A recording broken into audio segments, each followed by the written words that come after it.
യുക്രൈനിലെ ഊർജ്ജ കേന്ദ്രങ്ങളെ വ്യാപകമായി ആക്രമിച്ച റഷ്യ 10 ലക്ഷം കുടുംബങ്ങളുടെ വൈദ്യുതി മുടങ്ങി. കിയേവ് ഉൾപ്പെടെയുള്ള നഗരങ്ങളിൽ ഡ്രോണുകൾ ഉപയോഗിച്ചും റഷ്യയുടെ ആക്രമണം. BK സുഹൈൽ ഇന്റർനാഷണൽ ഡെസ്കിൽ നിന്ന് വിവരങ്ങൾ നൽകും. സുഹൈൽ, എനർജി പ്ലാന്റുകൾക്ക് നേരെയുള്ള റഷ്യയുടെ ആക്രമണം അതെങ്ങനെയാണ് ജനങ്ങളെ ഇപ്പോൾ ബാധിച്ചിരിക്കുന്നത്?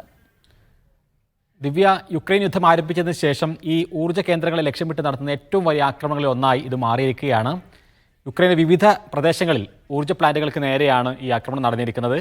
10 ലക്ഷം കുടുംബങ്ങൾക്ക് ഇപ്പോൾ വൈദ്യുതിയില്ല. അവർ വീട് വിട്ട് പുറത്തേക്ക് ഇറങ്ങേണ്ട സാഹചര്യം വന്നിരിക്കുന്നു എന്നുള്ളതാണ് പലയിടത്തു നിന്നുള്ള കാഴ്ചകൾ. ഇപ്പോൾ ഈ യുദ്ധത്തെ കൂടുതൽ കലുഷിതമാക്കുകയാണ് പുടിൻ എന്ന ഒരു സൂചനയാണ് ഇത് നൽകുന്നത്. മറുഭാഗത്ത് യുക്രൈന് പരമാവധി നാറ്റോയും അമേരിക്കയും സഹായം നൽകുകയാണ്. കഴിഞ്ഞ ആഴ്ചയിലാണ് അമേരിക്കയുടെ ദീർഘദൂര മിസൈലുകൾ യുക്രൈന് റഷ്യയിൽ ഉപയോഗിക്കാനുള്ളൊരു അനുമതി ബൈഡൻ നൽകുന്നത്. അതിന് പിന്നാലെ ഭൂഖണ്ഡാന്തര മിസൈൽ പ്രയോഗിച്ചുകൊണ്ട് തിരിച്ചടിച്ചിരുന്നു പുടിൻ. എന്ന് മാത്രമല്ല, ഇങ്ങനെ ഈ യുദ്ധത്തിന് നാറ്റോ പിന്തുണ നൽകുകയാണെങ്കിൽ ഇതൊരു ലോകയുദ്ധമായി മാറുമെന്നുമുള്ള ഒരു ഭീഷണി പുടിൻ മുഴക്കിയിരുന്നു.